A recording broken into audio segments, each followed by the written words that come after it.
So, what is that one habit we all have every day that is contributing to our anxiety? It's our thoughts, it's our thinking. So, first, it's best to understand you have two types of thinking. One is thinking that comes from observation. Oh, you're driving, there's a beautiful house, look at the cute dog, oh, that's a cool car. That is thoughts from observation, obviously, right? But the ones that we don't, that affect us the most, that contribute to anxiety, are our habitual thinking. Habitual thinking can come from beliefs, memories, it can come from just our societal norms and thoughts that people have been having for hundreds of years. And most of the habitual thinking is repetitive. We have a lot of the same thoughts every day.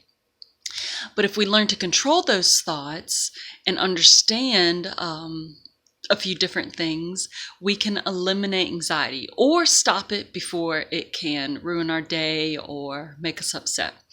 So the first thing to understand is that your habitual thinking comes from when you check out, from when you go on autopilot. Maybe when you're driving to work or cleaning, doing something that doesn't really take any brain power. That's when the habitual thinking really starts to kick in. And I know we've all experienced that.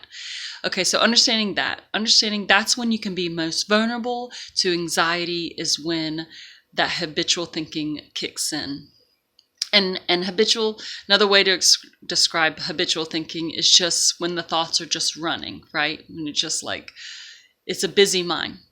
So understanding that. Next thing to understand, and this is probably one of the most important, is that just because you think something doesn't make it true. And you are not your thoughts.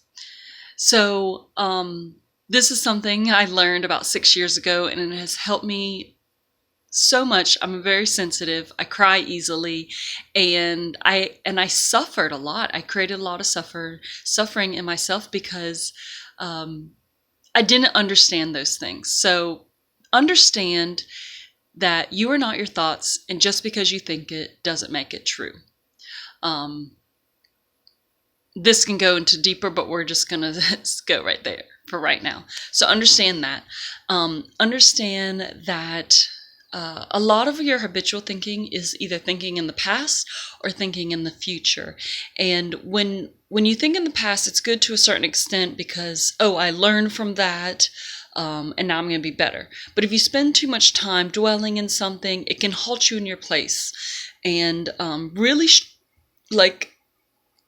keep you from being your best person, feeling your best. And it's the same with the future. It's good to think of the future as in visualizing, setting goals.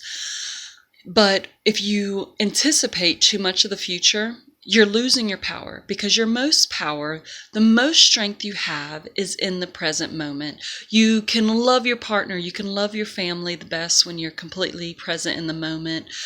You do your best work at your job, you're the most creative. And also you can control your happiness by staying focused in the present moment and what you're doing in all your senses, what you see, what you smell, what you hear. So if you can identify when your mind starts to go off on that negative spin and bring it back to the present moment, you're going to have a lot more control, and you can eliminate that anxiety before it even starts. The last thing to really understand to eliminate anxiety is your triggers. What triggers you? I personally have a fear of abandonment. I think it comes from my family, but also comes from the fact that I lost my father when I was 10 years old. And anytime I feel abandoned in the slightest way, it can be a friend canceling on a dinner, it could be my boyfriend choosing to do something else instead of hang out with me, and just depends on where I'm at. But before, let's say 6 years ago, that little something would get my mind thinking in this negative spiral of abandonment and why I feel abandoned and I'm not enough and all these things. And I would create this story and I would get upset and I would cry and I didn't understand. Once I understood my trigger of of abandonment, and anytime I felt that, I was able to stop those thoughts in the tracks, focus back in the present moment, and gain my control, gain my happiness and my peace again. And that's why I wanted to share with you guys, because I suffered so much. And it's something we all have to go through to understand and to grow. But if you can identify your trigger and identify when those habitual thoughts are feeding on that trigger, you can stop it in your tracks. And sometimes you have to change your physiology, change what you're doing, stand up, sit down, jump in a pool, stand on your head, go for a walk, step outside, because sometimes it's hard to get out of that. But if you sit still, sit where you are and let those thoughts keep going, you're going to create anxiety. So just a quick review on how to eliminate this anxiety. One, understand just because you think something doesn't make it true, and just because you think it doesn't make it you. Okay, so remember that. Also remember that you're most vulnerable to these habitual thinking when you are on autopilot. So try to stay focused in the present moment, and then understanding that your triggers. Okay, so this might take a while because I had no idea that abandonment was my trigger until I started learning about it and then experiencing it, and then like, oh, that's why I get so upset. So practice that. Try to identify when you get really upset, and maybe it's over something that's not that big of a deal. See how your thoughts start to think all these different negative thoughts and how it makes you upset, because that's your anxiety comes from usually what you think about something that has happened or may happen. And if you can control your thoughts, stay focused in the present moment, then you can eliminate that anxiety before it gains momentum, ruins your day, or makes you upset.